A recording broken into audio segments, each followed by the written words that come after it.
What is up, everyone? Please take a second to hit that like button. The more likes that we get in a short period of time, the more people the algorithm will bring into the chat to come hang out with us and see what's going on. So please hit that like button and let me know how you're doing.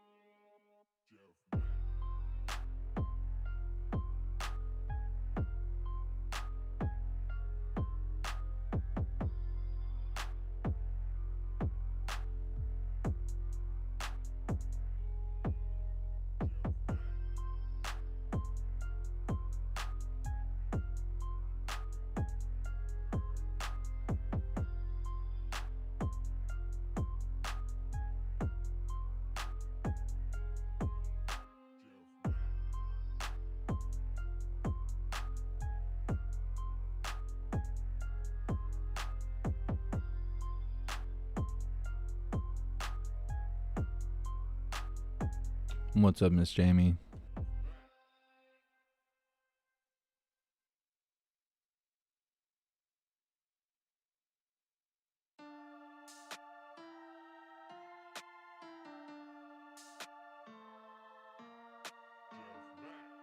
What's up, Undecided?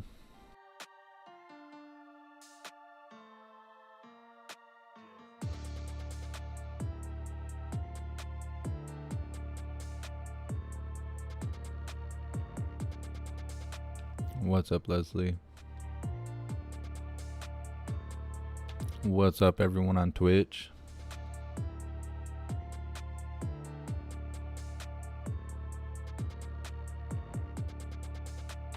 Mama Bear, no, this isn't Old Man Walter. We're gonna be listening to Jembal Psaki. Give us our first lying and crying session of the week.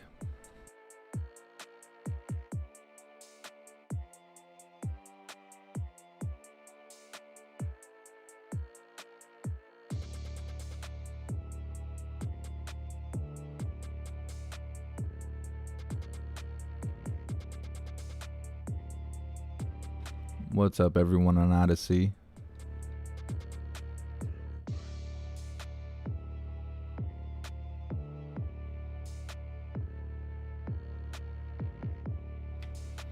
What's up, Rumble? It's so weird. I don't know what's going on with Rumble.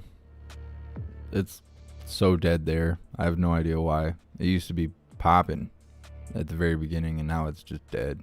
What's up, PMT?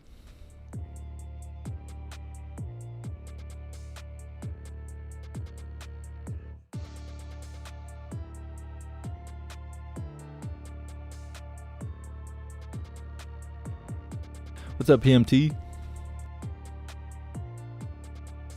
What's up, Tina?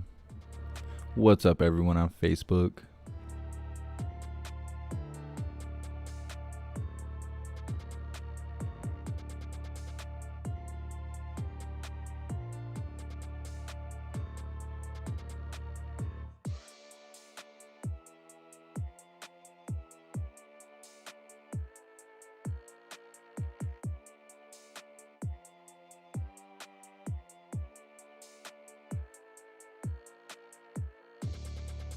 What's up, Soil Tender? What's up, Patriot? What's up, Jeff Donhauser? So did you guys see that they were gonna supposedly start shipping all the migrants back that are underneath the bridge?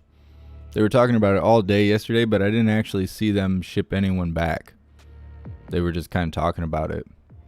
They said it was like almost 15,000 people there.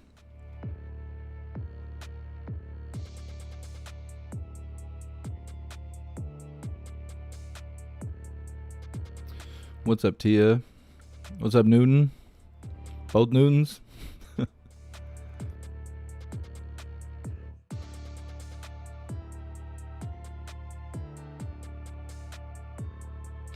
Emmanuel, they did start shipping people back at like 2 o'clock in the morning. Well, as long as they're doing it, I guess.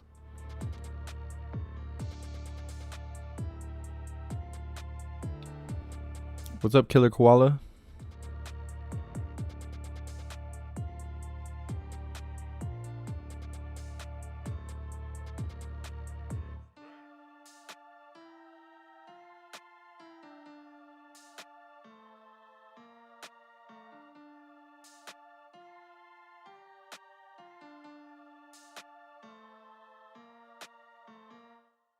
What's up, Andy?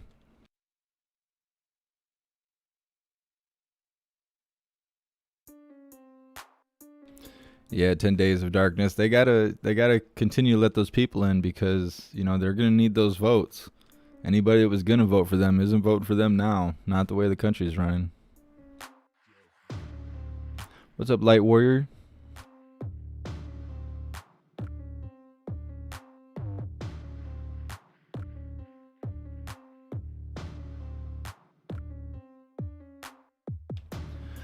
Just incredible. Nah, Jen Psaki, she's not gonna answer any questions.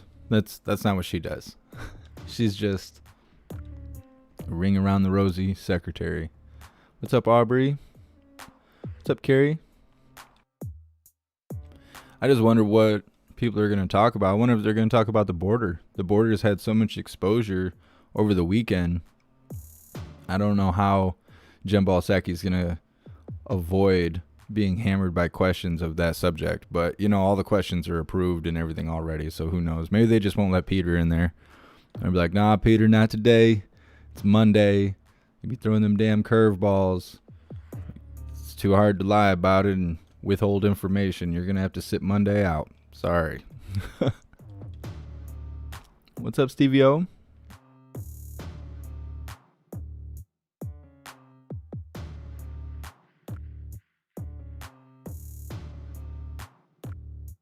What's up, Thunder Chicken? What's up, Pitolo? You guys watching that Salty Cracker video he put out where he's talking about the pure bloods? That stuff had me dying. Ever since I watched that, I've been seeing people post pure blood pretty much everywhere I go on the internet. It cracks me up. What's up, Rachel? Especially when he was talking about how it's being labeled as biological supremacy. And so, well, when white supremacy doesn't work, you just go ahead and stick the word biological on the front of it. Any way to divide us. Cracks me up. What's up, Nick?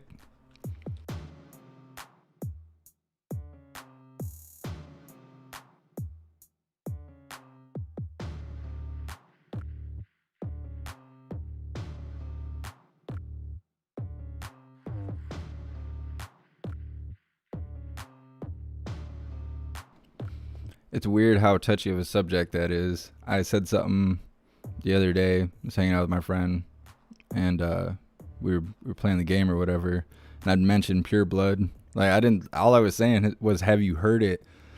Oh man, people who already had the jab instantly got real sour and upset, and like, holy moly! Like I wasn't trying to offend anybody. I was just asking if you've heard that. Like, just wow. People get real upset about it. Like, don't have regrets. You made the decision to get the jab. Don't get all twisted now because somebody created a new phrase. Like, good Lord, stick to your decisions. What's up, Carolyn?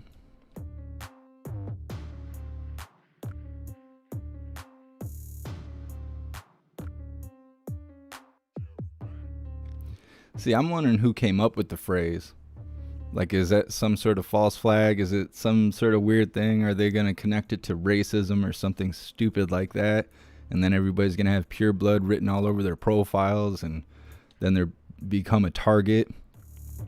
I don't know. It seems kind of weird. I just thought it was really interesting that even came about.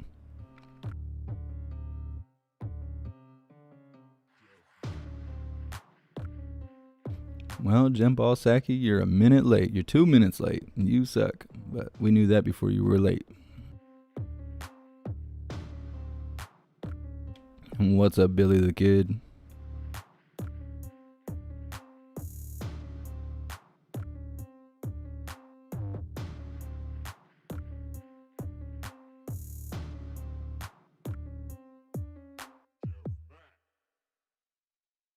What's up, everyone on Rumble? We got 9 people now. That's cool.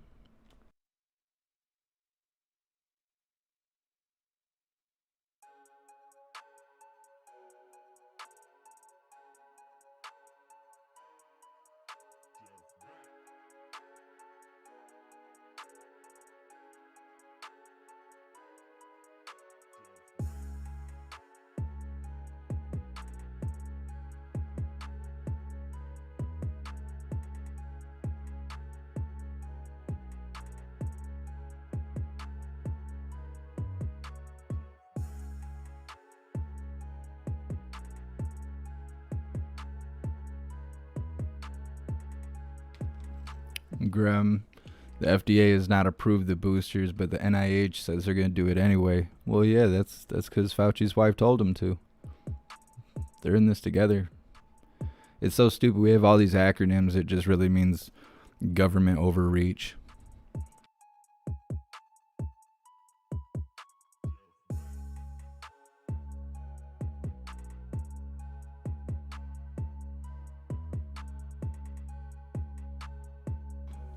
Rachel Rocha, are you not able to chat or you can't find the chat? I can see it on the PC, like while I'm on my computer, but if I'm on the app, I don't know where the chat is. I think also if you use your browser on your phone, you can find it. Their app sucks. They need to like redo their app. Hey, thank you so much, Donna, for your donation and your support. I really appreciate you.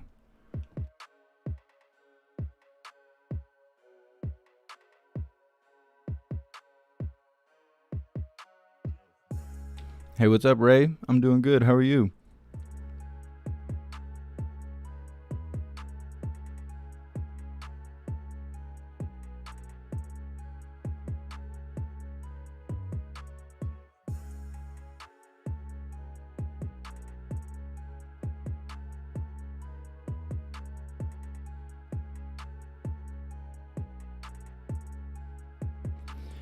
Yeah, Ryan, I thought I read an article saying that there was some school shooting or something that happened. I don't know. They must have figured it was time to send some agents there and get that done. Like, who has bullets to do that? I don't know. Just weird.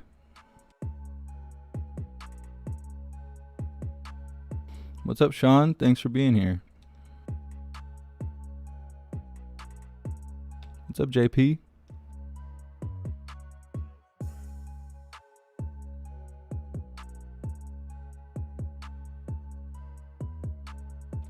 What's up, Vic?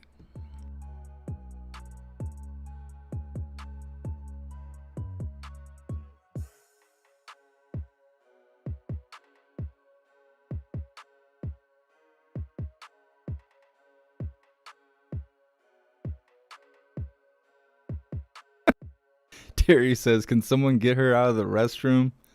She's 5 minutes late.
They're putting on her human skin. I love that. I love that so much.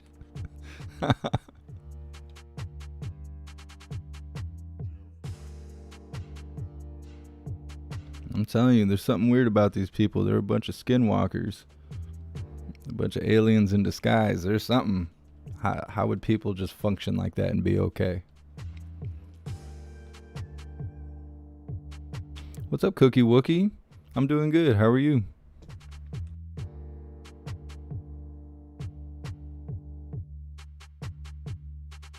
Thank you so much, Whistler's wife, for your donation and your support. I really appreciate you. Thank you for being here.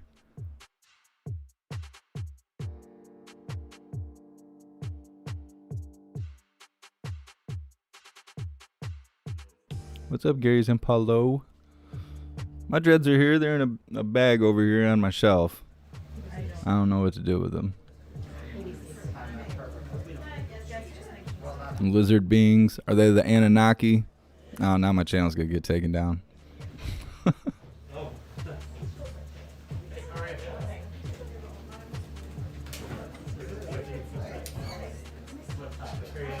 Hey, thank you so much, GM. I really appreciate the donation and support. Thank you for being here. Oh, there's Peter. There's someone with a brain. Miss Jamie, I don't know if Locks of Love will take dreadlocks. I've been told kind of both sides. I've thought about sending them because they're clean. I wash them before I cut them off, but I've been told many times that they do not accept dreadlocks.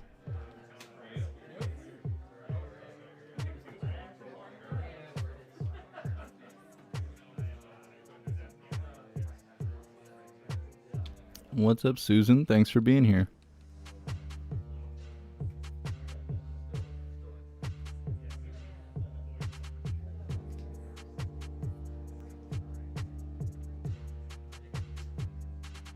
Hey, thanks for being here, level 40 wizard.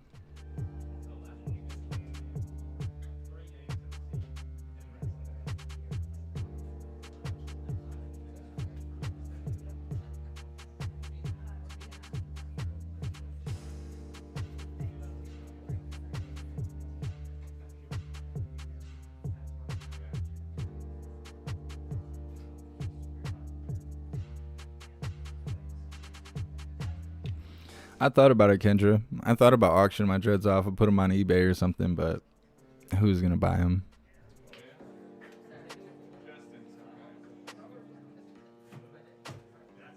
What's up, Spicy Peach? You know what I think is really funny is the amount of people that post the definition of hooligan in the comments like that means shit to me. Like I give a damn about their political definition of what a hooligan is.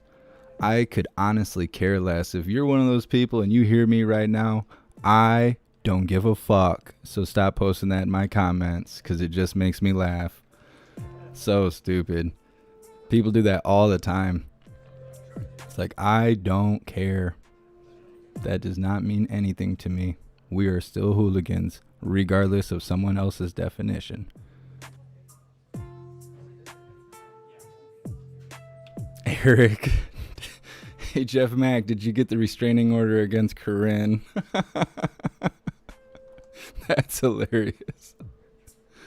No, I did not. I did not. But she did follow me on Twitter, so that's cool. Oh, there's Jen Balsaki. They got her face put on correctly. There we go. 2 items for all of you at the top. Today, the Biden administration is launching House America, a new initiative for the Department of Housing and Urban Development and the United States Interagency Council on Homelessness that will engage state and local leaders to set and achieve ambitious goals for reducing homelessness in America. Homelessness was on the rise before the pandemic, and the last couple of years have just exacerbated the problem. On any given night, more than 500,000 Americans were enduring the pandemic without the safety and protection of a home. Thanks to the President's American Rescue Plan and Congress's Everybody's American Rescue Plan, communities now have historic housing resources to help more Americans obtain the safety of a stable home, including 70,000 emergency housing vouchers, $5 billion in home grants, and significant investments to preserve and protect housing on tribal lands. In addition, communities have $350 billion in state and local fiscal recovery funds from the Department of Treasury to support many needs, including homelessness and housing instability. So today, HUD is asking state, tribal, and local leaders to work collaboratively with them to use these ARP funds and other existing federal, state, and local resources to rapidly reduce homelessness in their communities and add new units of affordable and supportive housing into the development pipeline by the end of 2022. The initiative will promote the use of housing first, the proven theory that the best way to stabilize the life of someone experiencing homelessness is to ensure that they have a home first without preconditions. And so we are moving forward with that. Also wanted to note that tomorrow, the Senate Committee on Small Business is set to consider the nomination of Dilawar Syed, for Deputy Administrator for the Small Business Administration. He's well qualified to serve as Deputy Administrator of the SBA, which has been critical in providing relief to small businesses in the midst of the pandemic. He's lived the American dream as an immigrant and as CEO of a small startup that has been helping small businesses continue to create jobs. He has endorsement of more than 200 individuals and groups, and yet his confirmation is being held up in an unprecedented way and for no good reason. These members have refused to show up at committee meetings, meaning a quorum cannot be reached and a vote cannot be held on his nomination. By refusing to show up at committee meetings, they are not just blocking his vote, but also slowing help to American small business owners and workers who are trying to build back the pandemic. So we wanted to call out that hearing that will happen tomorrow. Darlene, why don't you kick us off? Thanks, Jen. A couple of questions for you. The UN Secretary General spoke to the AP over the weekend, and in the interview he called on the US and China to repair a relationship that he says is, quote, completely dysfunctional. He warned of a potential new Cold War and said the US and China need to be cooperating more on COVID and other global challenges. So how would you respond to the UN Secretary General on his call for the US and China to be more friendly, I suppose? Well, first I would say the president's view and this administration's view is that our relationship with China is one not of conflict, but of competition. And so we wouldn't agree with the characterization of the relationship. As I would note in the readout of the president's call with President Xi just last week, a 90-minute call that covered an extensive list of topics. It was a conversation that was candid, but it was certainly not elevated. And we recognize that China is a country that, while we may take issue with some means they engage in the world, we also have areas we will want to continue to work together. And that is certainly many of the topics that were raised by the Secretary General. The President obviously has a meeting with him later this evening. I would also note that tomorrow the President will deliver a speech, as you all know, at the UN General Assembly, and he will make absolutely clear that he is not looking to pursue a new Cold War with any country in the world. We will continue to pursue our interests. We will continue to lift up global priorities, but that is not the objective or the policy of the United States. Another China-related question. Can you say how concerned the administration is about the stability of China's real estate sector, given the issues with China Evergrande? And is it the administration's view that the People's Bank of China can keep those issues from spilling over into other sectors and possibly affecting U.S. interests? Well, let me first note that this is a company based in China whose activities are overwhelmingly centered in China. That being said, we always are monitoring global markets, obviously from the Department of Treasury primarily, including the assessment of any risk to the U.S. economy, and stand prepared to respond appropriately if needed. But that monitoring would happen primarily from the Department of Treasury and our Secretary of Treasury, of course. Really quickly, is there any reaction from the White House to the conviction earlier today of the man who inspired Hotel Rwanda? He's a U.S. resident. He was a recipient of a Presidential Medal of Freedom. I understand, and I would like to get you a more comprehensive reaction to it. I know this is a question that others will have in the room, so let me venture to do that after the briefing. Go ahead. What does the President want to tell President Macron about the submarine deal? Well, first, I think, as has been noted in some reports, so let me just confirm this, I guess. The president will have a call. We're still working on the scheduling of it with President Macron in the coming days. And what I expect the president will do on that call is reaffirm our commitment to working with one of our oldest and closest partners on a range of challenges that the global community is facing. And he, of course, will discuss recent developments and our ongoing work together on a range of issues. Certainly our shared interest in the Indo-Pacific, but also a range of global challenges and issues. I would also note that the president spoke in his remarks last week, he acknowledged that France has a substantial Indo-Pacific presence and is a key partner and ally in strengthening security and prosperity. But most importantly, we continue to look forward to our close alliance with France, one of our strongest partnerships as we work to address a range of issues in the world. You have no plans to abandon the submarine deal, do you? No, we do not. And secondly, back in July, you opted not to lift the travel restrictions on international visitors. What's changed between then and now? Well, back in July, we also announced that there were a series of working groups that were both interagency and working with a range of countries and partners in the world to determine what the most equitable and clear policies should be moving forward to resume broader international travel. And the older rules were not equitable in our view, and they were a bit confusing. And so this was an effort to pursue that. As was announced in a call earlier today, but I can reaffirm some of the specifics that were announced.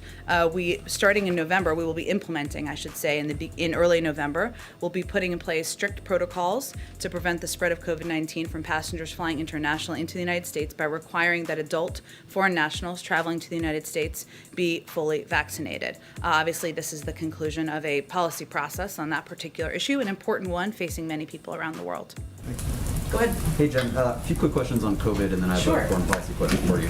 Now that the FDA's vaccine advisors have recommended boosters for people 65 and up, how soon do you expect President Biden to get his booster shot, and will he do so on camera? He will do so, and he will do so on camera. I don't have a date for you exactly. It's important to note, just to take a slight step back, that there are still a couple of additional steps in the process. Well, we view the news on Friday as an important step forward in protecting more people, saving more lives.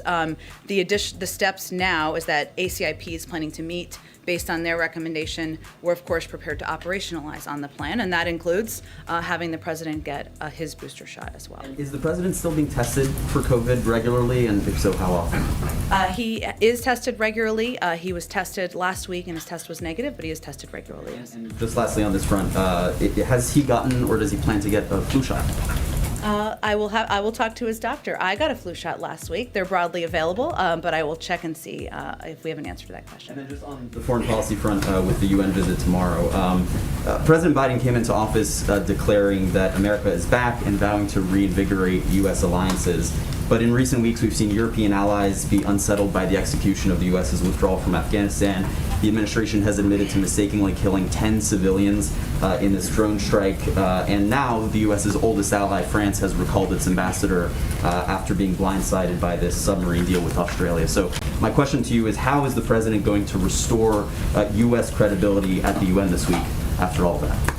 Well, why don't I give you a bit of what you can hear the president talk about tomorrow in his remarks. And obviously, as you know, he'll have a number of bilateral meetings tomorrow as well as later this week. And to the degree you all have questions, I'm happy to speak to those as well.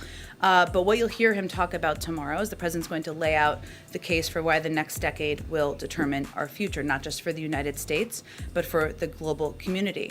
And he will talk, and this will be a central part of his remarks, about the importance of reestablishing our alliances after the last several years. I also think it's important to note that reestablishing alliances doesn't mean that you won't have disagreements or you won't have disagreements about how to approach any particular issue in the world. That is not the bar for having an alliance, an important partnership. That has never been, and it is not currently.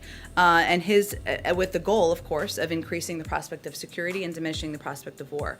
He'll also make clear that for many of the greatest concerns we have, they cannot be solved or even addressed through the force of arms. Whether that is preparing for the next pandemic, something the United States continues to be the global leader on, providing more vaccines to the world than every other country combined, addressing the threat of climate change as we look ahead to COP26, leveling the economic playing field, fighting for democracy at home and abroad, and against threats from cybersecurity, ranging from cybersecurity to emerging technologies and terrorism.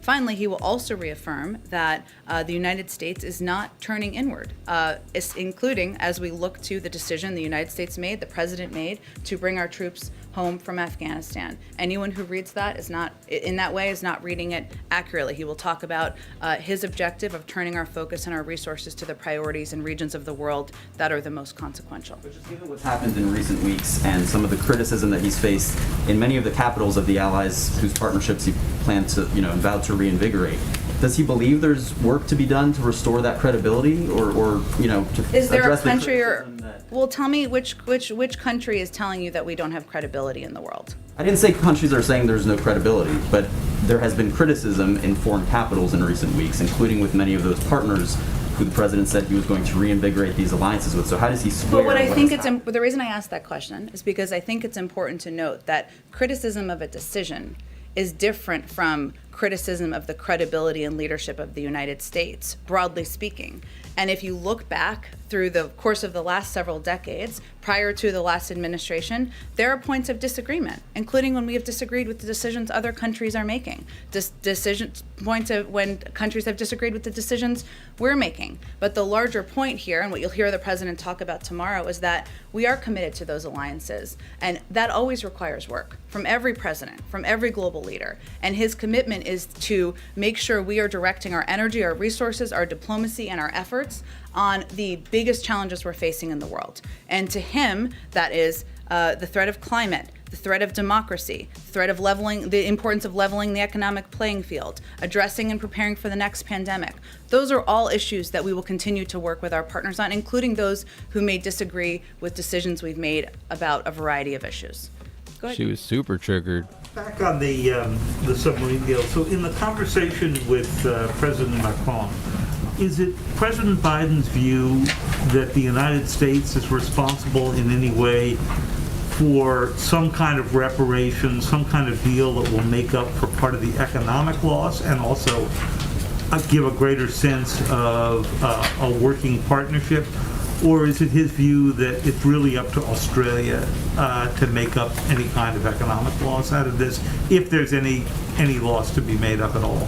Well, I know from a range of reporting, including perhaps yours, that there were a couple hundred jobs that they anticipate being lost in France, and certainly that is a factor for them domestically. We understand that. But I think you can expect the president's call will be more about reaffirming our commitment, the United States' commitment to our alliance, to our partnership, and to working together on a range of issues, including security in the Indo-Pacific. That will be the broad focus of the call.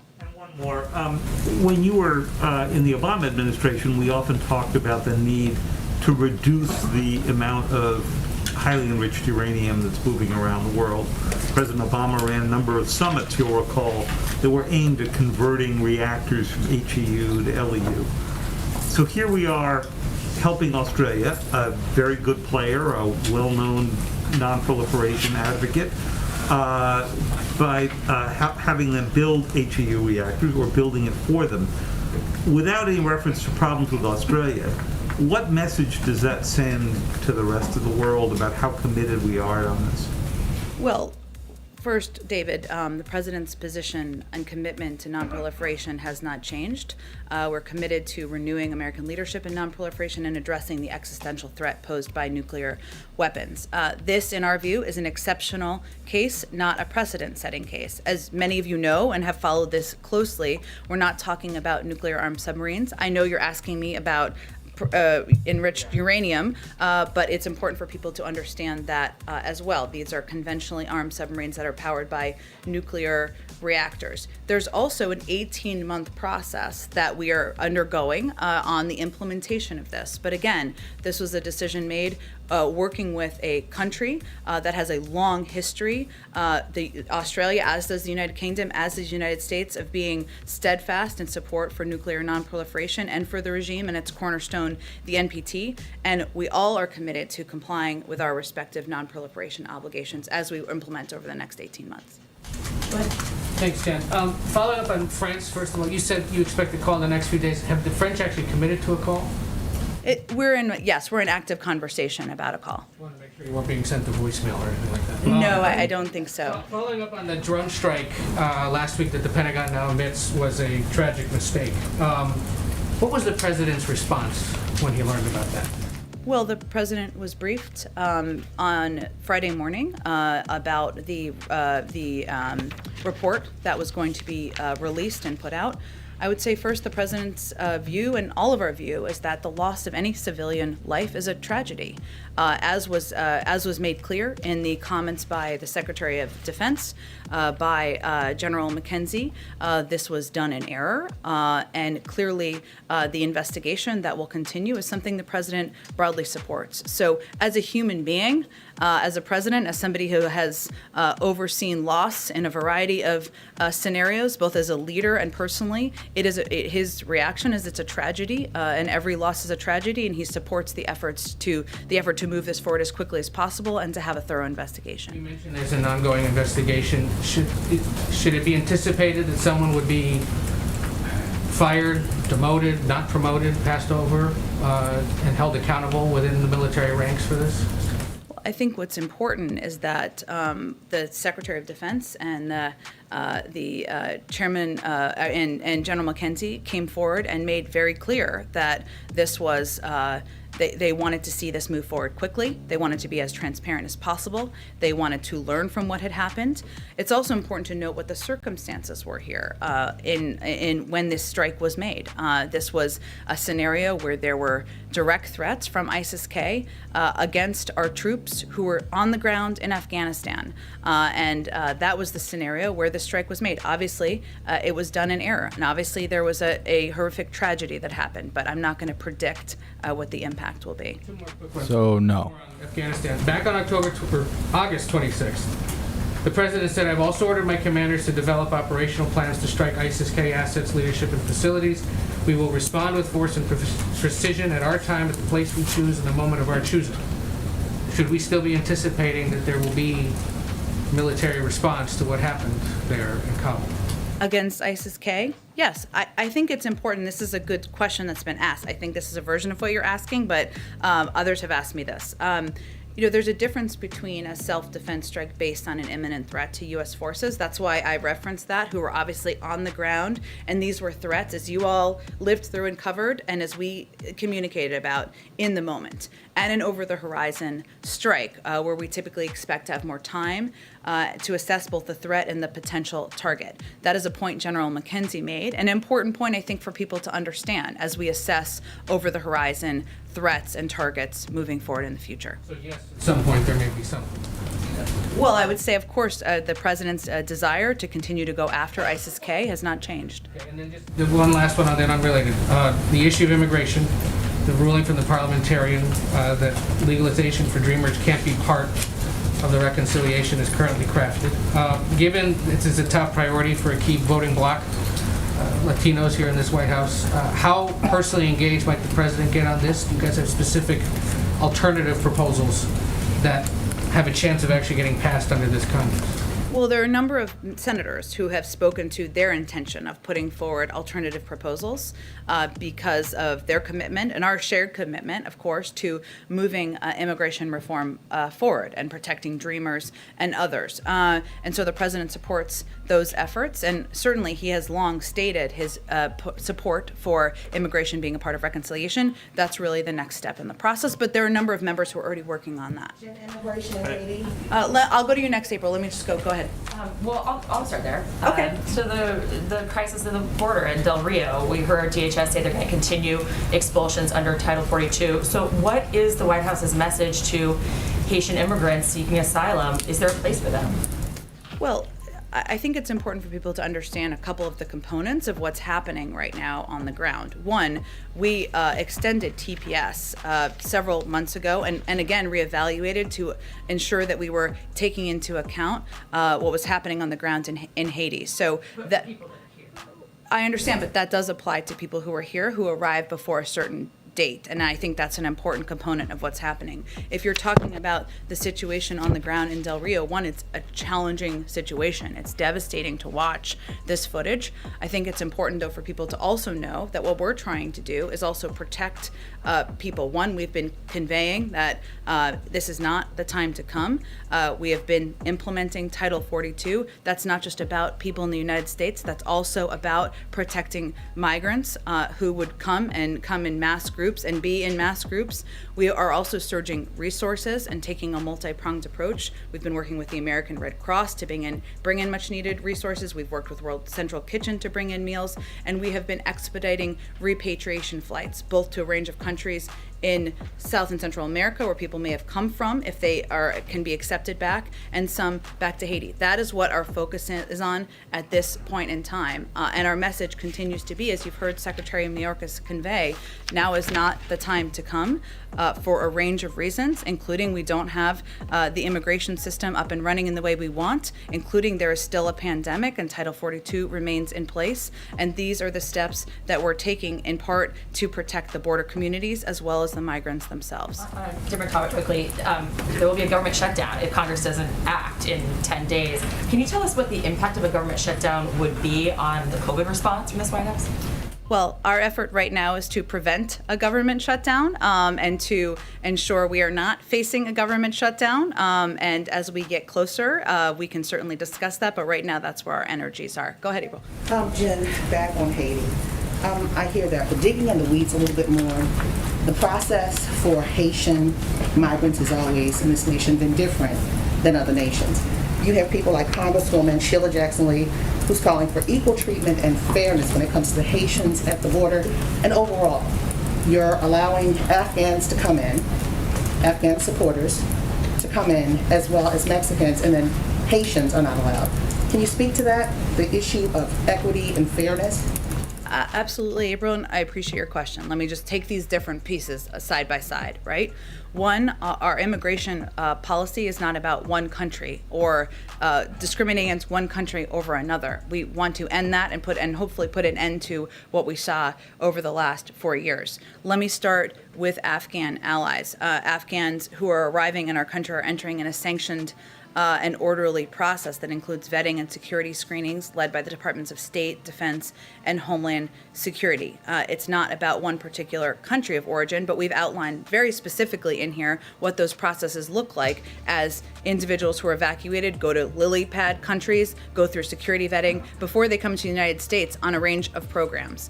As it relates to individuals who are coming across the border, wherever they're coming from, whatever country they're coming from, Title 42 remains in place. There are a range of programs that people who are in the country can apply for or may be eligible for, including TPS for Haiti, which is something that we still are continuing to look at and review. The Secretary of State, the Secretary of Homeland Security are constantly assessing circumstances on the ground that would necessitate a TPS designation for any country. And they've obviously made a couple of designations over the course of the last couple of months as it relates to Haiti. And no matter whether it's the people who left, the Haitians that left in 2010 and traveled to South America and now trying to travel here, or the ones who left after this earthquake, either way, what is there for them to go back to when these planes are taking them back? The nation is in unrest. The president was assassinated. There are gangs that people are scared of.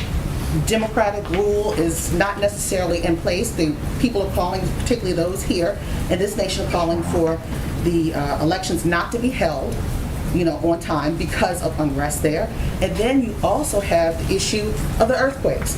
So what is there to go back to? What are you deporting them back to?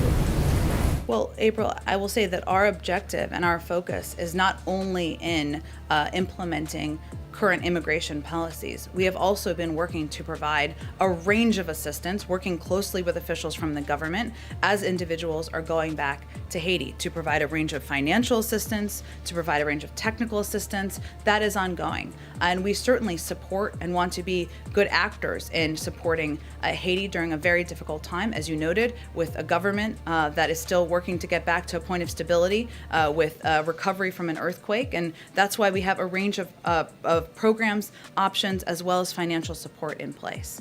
Okay, go ahead. Thanks, Jen. To follow up on Ed's question on Sure. immigration, in the big picture right now, how confident is the president that we'll be able to enact some sort of long-term pathway to legal status for millions of undocumented immigrants at some point before the midterms, whether it's through reconciliation or through some It's a other long time before the midterms. I know that's a tough thing for you to hear, but it's a long time before the midterms. I can't give a projection for you. It depends on a lot of factors, including working with members of Congress.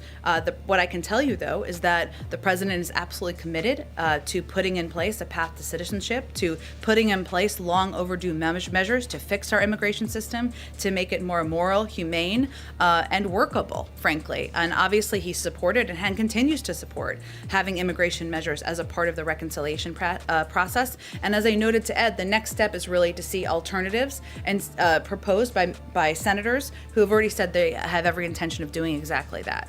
Along the same lines, just to follow up on that, we've also seen the parliamentarian rule against the effort to increase the minimum wage through a reconciliation bill.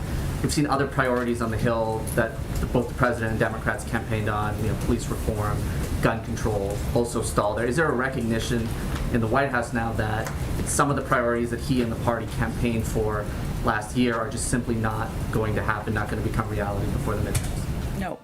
Go ahead. Thank you, Jen. Back to the drone strike. You said last month our over-the-horizon capacity can work and has worked in going after ISIS targets and killing people who went after our troops, but you guys didn't kill people who went after our troops. You killed 10 civilians, including 7 children. So does the president still think these over-the-horizon strikes can work? Absolutely. And I will just reiterate, as our Secretary of Defense conveyed, as General McKenzie conveyed, that there was a serious mistake. The Secretary of Defense has authorized, as I noted before, a thorough review of the investigation just completed by U.S. Central Command, including the degree to which the investigation considered all available context and information, the degree to which accountability measures need to be taken, at which level, and the degree to which strike authorities' procedures and processes need to be altered in the future. That's an important process. I would note, which I noted earlier, that there's a difference between a self-defense strike, which is exactly what this was, and I would note there was one prior to this that was a successful self-defense strike, and those that is posing an imminent threat to U.S. forces, who were, as we all know, on the ground at that time, facing real threats in real time, and an over-the-horizon strike, where we typically expect to have more time to assess both the threat and the potential target. That is a different approach, and it requires a different approach, and is a different approach internally, and General McKenzie spoke to that last week as well. Some of the victims' relatives are saying that they want to be relocated here. Is that something that the administration is going to help them do? I'm not aware of that request, that ask. I'm happy to certainly speak to our national security team and see what that process would look like. A question about what's going on at the border. Is somebody asking the foreign nationals who are walking into Del Rio, Texas and setting up camps on this side of the border for proof of vaccination or a negative COVID test? Well, first of all, I can readdress for you or re-talk you through what's... You need a reset. People who fly into the country. So if somebody walks into the country right across the river, does somebody ask them to see their vaccination card? Well, let me explain to you again, Peter, how our process works.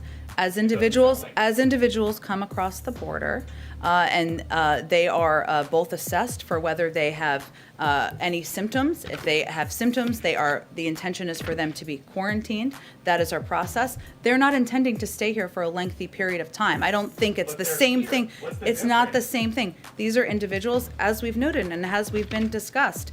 We are expelling individuals based on Title 42 specifically because of COVID, because we want to prevent a scenario where large numbers of people are gathering, posing a threat to the community and also to the migrants themselves. So those are the policies that we put in place, in large part because, again, the CDC continues to recommend Title 42 be in place given we're facing a global pandemic. Where's the vice president on any of this? Isn't she supposed to be addressing the root causes of migration?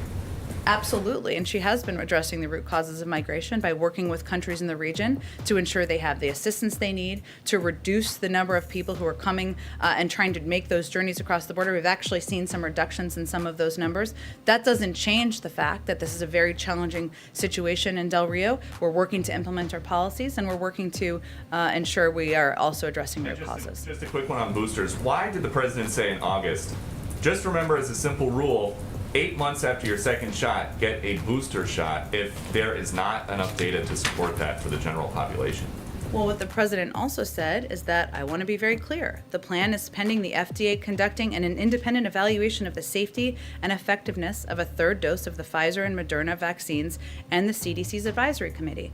We are right now in the week of September 20th. The advisory committee is meeting on Thursday. We've seen some recommendations that we felt was a step forward in providing more protection to people across the country, and we'll wait for that process to play out. Our objective and our role is to ensure we have the capacity, the number of shots to provide them to the American people. 16 out of 18 FDA advisors say there is not the science. The president talks about following the science. Is this a case of him getting ahead of the science? Well, first of all, I think what you heard Dr. Collins and Dr. Fauci convey yesterday is that this is going to be an ongoing process. I would remind you that the percentage of individuals at this point who would be eligible to get a booster are largely people over 65, because those are people who would have had the second dose 6 months ago.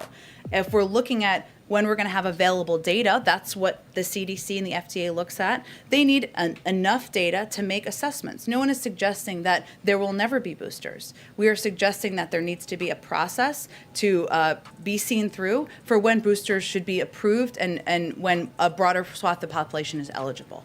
Go ahead, Kelly. Back to the international COVID vaccine requirements for travelers.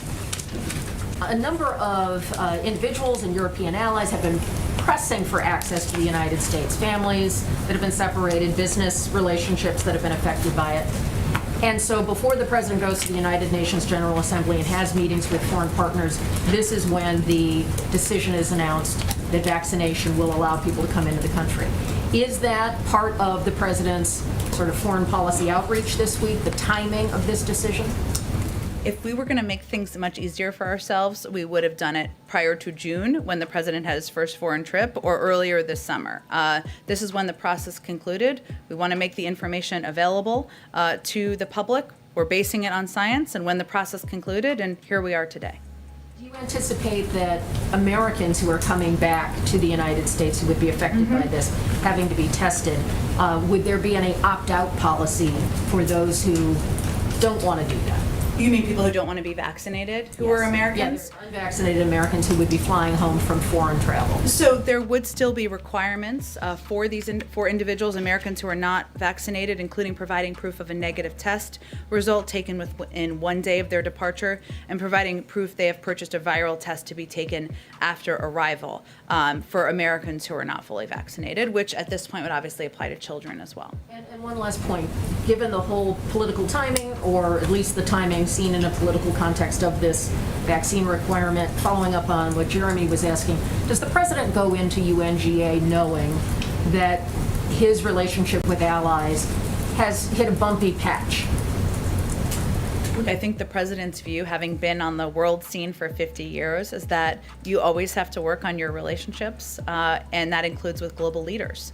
But he believes that our relationships are sustaining over the course of many decades, that every step he's taken from the moment he took office was with the intention of rebuilding alliances and rebuilding those partnerships that were frayed over the last 4 years. And his view, as I've conveyed over the course of the early part of the briefing, is that that doesn't mean that the bar is we will always agree with everything our partners and allies do, nor will they agree with everything we do, but that our relationships are stronger, they have a stronger basis, and that we have an opportunity to work together on the global issues that the world is facing. That's what he expects the focus of the next few days to be. Go ahead. Some of the president's counterparts who will be in attendance at the UN this week have not gotten vaccinated. Some have had COVID in the past. Any pause in sending the president into the UN General Assembly chamber and the potential that could be a super spreader? We obviously take a range of precautions, including ensuring the president is tested. Obviously, he's vaccinated, but there's no intention to change our plans to have him deliver a speech there. A couple quick questions approaching the line of questioning that Peter was asking you about, but perhaps approach from a different angle. On behalf of people who look at what happened last week and were disappointed. They may be 6+ months out from their second shot, and they want a booster shot today. Yeah. They don't want to wait. Can you explain the process to those people and address their concerns, and in particular, get to the question of accountability? Because it was the 8 health experts who surround the president, who are best known to the country, perhaps most trusted by the country, who suggested that this would be the week. Who were these people who were deciding that it shouldn't be this week, or that it shouldn't be people under the age of 65? Well, even those 8 health experts who, you're right, put out the statement in August based on data that we had, that they had available to them as health experts, suggesting the waning influence, or the waning impact, I should say, the waning effectiveness of vaccines. They felt they had a responsibility to make their recommendations, their views, public to the American people. That's exactly what they did. There's also a process in place for a reason. And I would say, I think any of us would say, to anyone who's frustrated or who wants to have their booster shot now, that process is in place for a reason, so that you can trust what the final recommendation and the final outcome is. And it includes, obviously, last week, there was the FDA had their own review and their own process, a formal meeting of the advisory committee. ACIP is meeting this week, but this is not the last meeting. I think that's important for people to understand, and Dr. Fauci referenced this yesterday. There will be additional data. There will be additional data from probably Moderna, from J&J, others in the coming weeks. There'll be more data for people who are younger than 65. They will look at all of that. This is an ongoing process. This is not a decision that there will never be boosters for others. This is the first step in a process, a positive one in our view, about protecting more people. But it is also important to keep the FDA as the gold standard and ensure that process proceeds so people can trust their recommendations. Go ahead. Thank you. So just to follow up on David's question, so it sounds like there isn't an offer in the works to the French to ameliorate some of the harm to the U.S.-French relation. No offer in the works to make up for some of the economic damage. The real focus of the meeting, or of the call, I should say, whenever it's finalized and scheduled, is about reaffirming our commitment, the President's commitment, the United States commitment to our partnership, and to working together on a range of issues, including the Indo-Pacific. Just to clarify, that means we're not offering the French anything? I'm not aware of a plan to offer anything. On that drone strike, do you know if there's any discussion for the administration or for the U.S. to pay some of the families of the victims of the drone strike? That is something that was referenced by General McKenzie, I should say, ex gratia payments, and they're exploring that option from the Department of Defense, but I'd really point you to them. And then one more thing on the announcement on international travel. Do you know if there's any discussion right now about how the U.S. will decide who is vaccinated, what counts as vaccinated? Will the Chinese vaccine count? Will the Russian vaccine count? AstraZeneca? Is there discussion on what exactly is vaccinated? Yes, this is all a part of the process. It's going to be implemented again in early November. In terms of how the proof of process will work, which is a very good question, that's part of what the implementation interagency discussions will focus on. So we'll have an answer before November? Yes, exactly. Hopefully sooner than that. Go ahead. Just a technical thing on the international travel policy. You talk about unvaccinated Americans. What about green card holders, visa holders? Would they, people who under the current travel policy can get into the country, would they have to be vaccinated, or would they have to do the testing protocol like Americans? That's a really good question. I'll have to ask what the specification is there for them. And then on immigration and the parliamentarians' ruling, you've sort of gotten at this, but I'm just wondering about the president's level of commitment to this being in the reconciliation bill. Does it have to be in reconciliation? Is there a point at which it gets thrown overboard like the minimum wage did? And are there any concerns about losing certain senators, Democratic senators, who insist that this be in there? Well, as our comment last night made very clear, the president absolutely supports efforts by senators who've already come forward. Leader Schumer has, other senators, about introducing alternate proposals and seeing if they can work their way through the process. So that's where we stand right now. I think that reflects his commitment, but obviously we don't determine the outcome of the parliamentarian process. Jen? Go ahead. Jen, a follow-up question on Haiti.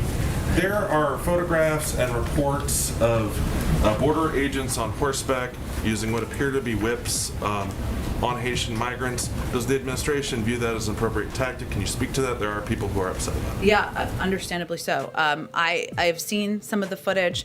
I don't have the full context. I can't imagine what context would make that appropriate, but I don't have additional details. And certainly, I don't have additional context, April. I don't think anyone seeing that footage would think it was acceptable or appropriate. And the DHS said it will be, said Saturday that Federal agencies will be partnering with the Haitian government to provide assistance to the returnees.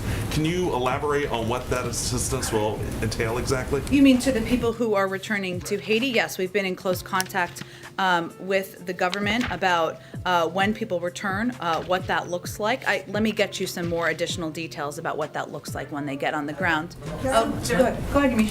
Thanks so much, Jen. I want to follow up on the question about Haitians and it's specifically these photos that are surfacing on Border Patrol agents seemingly using whips. I know you said that there's no context that it would be seen as inappropriate, so the question really is, why would this be happening under the Biden administration? Is this going to stop? What would I wonder sort of what are going to be the consequences if what we're seeing is what we're seeing? I mean, Yamiche, it's all good questions. We just saw this footage. It's horrible to watch. I just have to get more information on it. Again, April, I don't have more information on it. I've also seen the video. I can't imagine what the scenario is where that would be appropriate. I'm certainly not suggesting that, but we've just seen the footage earlier this morning. Also ask, I was talking to Haitian American advocates this weekend. They say that deporting people back to Haiti is like dropping people into a burning house. This idea that the country is just not in a place where it can handle this. Haitian officials have said, can you please have a pause on this? Is there any sort of discussion being made to make exemptions for some of these migrants? If so, who would those people be? Or are all of these people just going to end up dropped back in Haiti? Well, first, I would say, I mean, we are constantly assessing circumstances on the ground. Obviously, the Secretary of State and the Secretary of Homeland Security are the ones who would assess circumstances like TPS status, which would be one that we granted and adjusted over the course of the last several months to account for circumstances on the ground in Haiti. Can't make any predictions of that, but I would just reiterate that obviously our objective here is to not just work to address the circumstances, which are very difficult in Del Rio, but also to continue to work with the officials in Haiti to improve the conditions, to provide assistance. We're doing all of these pieces at the same time. It is not just one at the same time, but I can't predict for you what an assessment would look like or what the outcome of that assessment would look like. On the photo, I know you said that you're still assessing it, but just to add, if this is what we see, is it the president's stance or the White House's stance that whoever these border agents are using what seems to be whips on migrants, that they would be fired or at least never be able to do that again? Of course they should never be able to do it again. I don't know what the circumstances would be. It's obviously horrific, the footage. I don't have any more information on it, so let me venture to do that and we'll see if there's more to convey. Karen, go ahead. I think, April, I absolutely understand your question. I think I've been very clear about how horrific the footage is. I don't have more information. As a U.S. official, I have a responsibility to get more context and information. Go ahead. Thanks, Jen. Two on COVID. Does the White House have an expectation now on when kids younger than 12 will be able to get the vaccine? Is this before Thanksgiving? Are we thinking the end of October? What's the latest right now? I'm also and have self-interest, as do you, Karen. I understand. I think you saw Pfizer put out their data. Obviously, that's just a step. It has to go through the full approval process. So I can't make a prediction of that at this point. But certainly we're encouraged to see that, but it needs to move its way through the official government process. And on the international travel today, you talked about the policy process. What was the White House looking, or the administration looking to see in order to get to this point today to make the change? Was it the vaccination rates in Europe?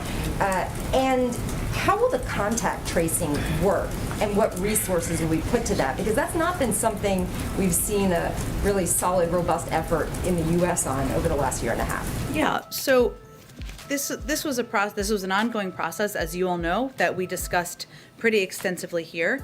CDC is going to issue a contact tracing order that will require airlines to collect comprehensive contact information for every passenger coming to the United States and to provide that information promptly to the CDC upon request, to follow up with travelers who have been exposed to COVID-19 variants or other pathogens. And these requirements will apply globally. That's a good example of where some of the considerations as we were making these policy decisions we had to account for and plan for and ensure that we could implement this policy in a way that was clear, that was equitable, that provided, that ensured that there was equal treatment around the world of how people could come into the United States given COVID protocols. But that's an important question. We wanted to make sure we addressed a lot of those internally as well. Go ahead. Yeah, also on the international travel announcement, it did not include an opening of the land border north or south. Is administration worried that any easing at the southern border would be contributing to the immigration problems, and was that a factor in that decision?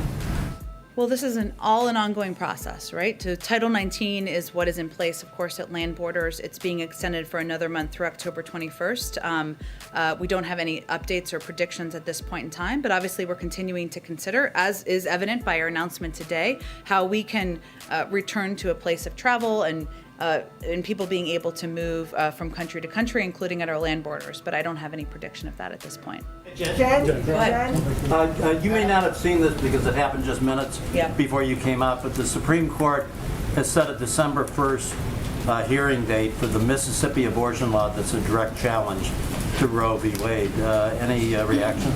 I had not seen that. You're correct before I came out, and I'm sure we can venture to get you a more substantive reaction to that. I think you are all familiar with what the position of this administration is on a woman's right to choose, as is evidenced by the Department of Justice's announcement about their intention to file a lawsuit and challenge the Texas law, given our commitment to protecting. I will note, and you may have seen this, but since we're on this topic, a couple of people have asked over the course of time our position on the Women's Health Protect Act. We rolled out a statement of administration policy and strong support of this as well this morning. I know different question, but same pool of topics. Go ahead. Thank you so much. Following up on Haiti, some of the Haitian migrants at the border told VOA that they were treated worse than their Spanish-speaking counterparts, that they were denied the chance to change clothing, that they were not given adequate information on their deportation or their deportation status. And we had one guy say to us, it was like being in jail. No food, nothing.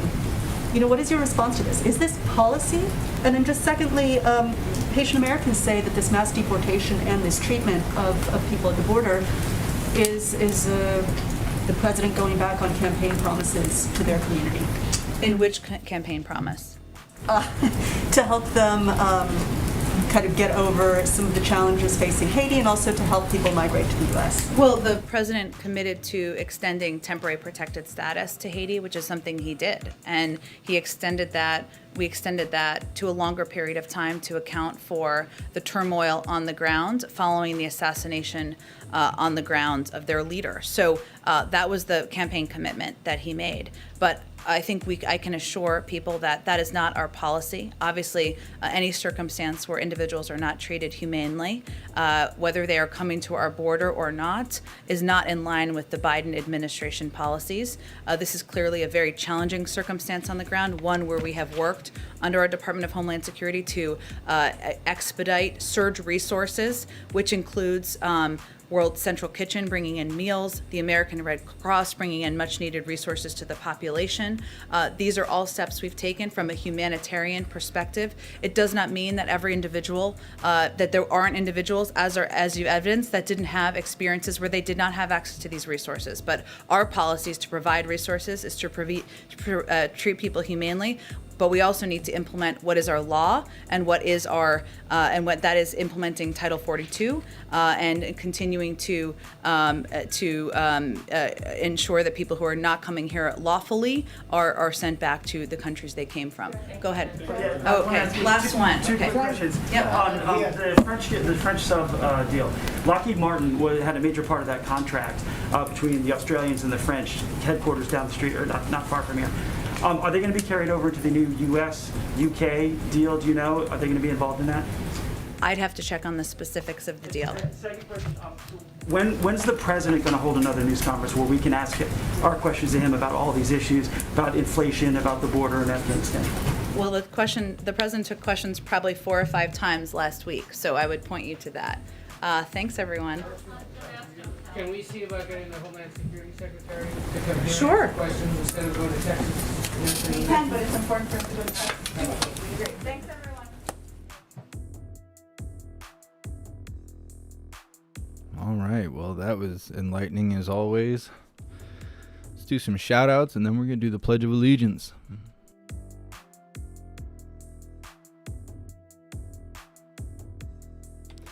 Thank you so much, Donna, Whistler's wife, GM, Mark Hill, Callahan, Sherry, CJ, and Sherry again. Thank you guys so much for your donations and your support. I really appreciate all of you for being here.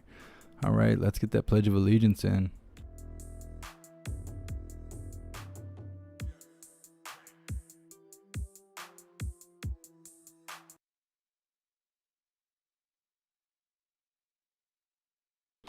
All right, let's do the Pledge of Allegiance. I pledge allegiance to the flag of the United States of America and to the republic for which it stands, one nation, under God, indivisible, with liberty and justice for all.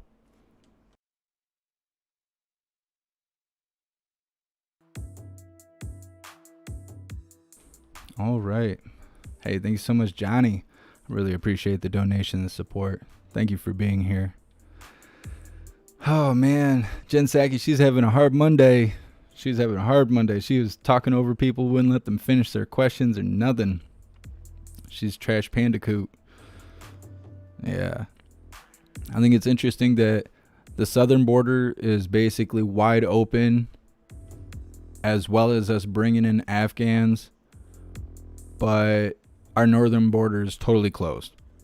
There's like very, very, very limited traffic between us and Canadians. Why is that? They have one of the most strict mandates out of anyone in the world right now. And they're all worried about people getting sick, but they won't let anybody north of us come here. But man, at the southern border, it's a free-for-all. It's like she hasn't even seen what it's like there. The way she was answering those questions, she's a moron. Just full-blown idiot.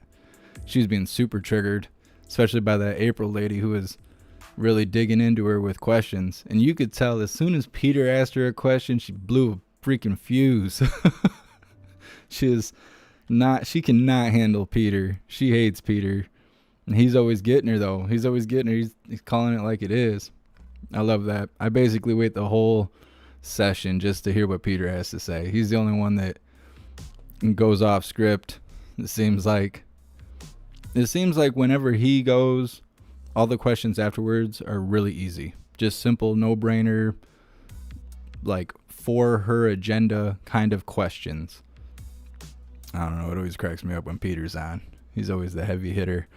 I wanted to talk about Saturday. We were live Saturday. We kept getting shut down. I don't know what was going on with that, but we got shut down twice. By the time I came back up, everything was over, which is why we didn't go live again. But there was a lot of people in the comments after the video was no longer live.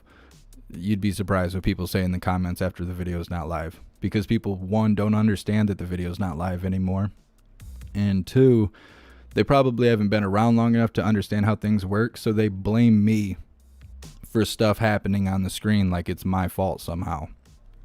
But one thing that was popping up over and over and over again is people being pissed at me for banning them for no reason. And when I asked them, what makes you think you're banned, they were saying that they went to donate and was told that they were blocked.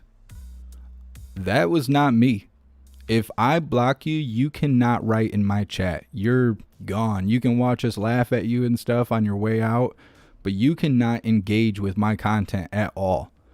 So there's people making comments saying they were banned, which does not make any sense. So for anyone that, if you're watching this and you feel like I banned you or blocked you for no reason on Saturday because you tried to make a donation and you were unable to, that is YouTube's fault. That is not me. That is not my fault. That is YouTube's fault. So I just wanted to make that clear, because there was like a lot of backlash about that, and you know, you can't make everyone happy, but I just wanted to put that out there. I'm kind of I don't know. I don't think I'm too stern. I think the rules are simple, but yeah, coming at me like I'm some Nazi or something. If you get kicked in your teeth, it's for a good reason.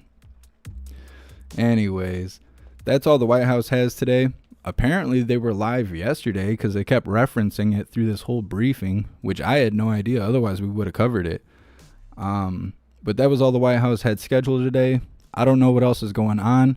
I'm hearing that there's a call to action in New York because a restaurant refused to allow a black lady come in and dine because of lack of proof of receiving the jab. Because they're, you know, full communist in New York right now. You can't do anything without your little card. So I guess a lady was denied to enter into the restaurant. Some BLM people found out, and they're supposedly doing a call to action. We will see how that goes. I'm keeping an eye out for that, just because that, you know, that can turn into something very quickly. So I'm looking out for that. I'm not sure. I haven't seen any flyers or anything. I just keep seeing posts and stuff. So I'm keeping an eye out for that. I don't think there's anything else scheduled today. There's nothing on my schedule, I know that. But we'll keep our eyes open to see what else is going on. I would like to do a flag march this week. Hopefully it doesn't thunderstorm, because it seems to thunderstorm every single time I have something I have to do. Like I wanted to go shooting week before last and do some range time. As soon as I left the house, started raining. I was like, I don't care, I'll shoot in the rain. Then it started lightning, and then we had 60-mile-an-hour winds and all this, and it was like, oh, okay, never mind. So we'll see. But I am trying to do a flag march, not today, but this week. We will see how that goes. Wednesday, I'm supposed to make another attempt at range time. So I will cover what I can. But I got to get out on the range. I got to keep my muscle memory all locked in and stuff. So if anything was to ever happen, I am tuned up and precise to defend myself and those around me. So it is important that I do that. But sometime this week, we will take our flag for a walk, and I will bring all of you with me. That is the goal. Otherwise, I will see you guys on the next live. Big shout out to everyone that made donations, joined the membership program, or purchased any merch. I really appreciate all of you. You guys are what's keeping the channel going, and I would not be able to do this without you. Please make sure you follow or subscribe on whatever platform you are currently watching right now, in order to be connected and potentially bring new viewers to see what's happening around them. Basically, it's pretty much getting to the point where it's like, nah, it doesn't really matter what country you're from. We cover so much stuff, and we go live every single day. So please follow and subscribe. Make sure you join the Discord. The Discord is awesome. The Discord is for full-time hooligans. If you join the Discord, which is free, and it's kind of tedious to get in there, but once you get in there, you're good. You will receive notifications for every single time we go live, no matter where we go live. It is the best way to be updated with things not that I'm just finding, but everyone is finding. People are constantly finding articles and everything. Really, any kind of media you can think of, we end up obtaining it. From government documents to leaked footage to everything. We get our hands on everything, and we try to make sure that everyone there is aware of what's going on. So when we venture out into the world, we can update those around us that may not be tech savvy, or people that we care about and stuff like that. So definitely join the Discord. It is very worthwhile. I get told all the time about how people are thankful for being in the Discord, because maybe where they live is super blue or super pro-jab or super communist, and they get in the Discord and they realize we're the majority. We're not the minority. It's just we don't have a place to talk openly because the internet is censoring all of us. So definitely join the Discord. At least consider it just for the notifications. It is worthwhile. Also, I will be getting those new designs up on the merch store. It is very tedious to put it together on this new merch store, but it's worthwhile because they're not going to take down my designs and give me a whole bunch of trouble and stuff like that. I guess they're not going to replace my sweater that I got that's a baby schmedium. They're not going to, because they basically said it was my fault. I ordered the wrong size hoodie, and because it's print on demand, they're not going to replace it, and that's my fault. So maybe we'll do a giveaway or something like that. We'll see how it goes. But the quality is pretty awesome. I'm trying to make the prices the same as they already were, if not as close as possible.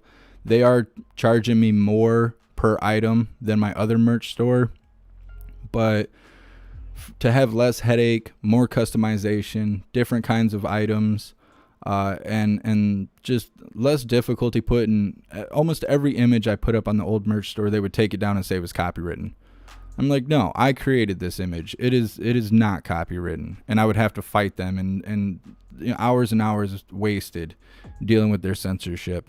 So this new merch store does not appear to be that way. So I will be getting new designs up there as quick as I can. I can't mass produce everything like I was at the last merch store, so it will be like each t-shirt by hand, each hoodie by hand, each tumbler by hand, instead of just putting a logo up and having it be across the board. But like I said, for the quality and the non-existent censorship there, it's worth it. Also, the hats are awesome. I'm very impressed with the hats. I'm going to be making lots of those because they're all embroidered and stuff, so those are sweet. Either way, I will release a video when I get more designs and stuff put together, kind of as an announcement that items are available. The items that I showed you the other day, they are available at jeffmacmusic.com/shop. If you go to my website, which is on my Linktree list, go to the menu. It should be at the bottom of the menu. And there's only like 4 items. It's like a hat, a hoodie, a shirt, and some flip-flops. That's like pretty much all available right now. But if you guys are interested in all those items that I had shown you the other day, those are currently available right now for purchase. Some of them are available in different colors. The hat that I showed you is available in navy blue, black, and white. I can't remember about the other shirt designs because I made them so long ago. But I will get that updated and I will let you all know. Either way, thank you guys so much for being here. I appreciate all of you. I will see you on the next live. And until then, stand tall, shine bright, and that's a wrap.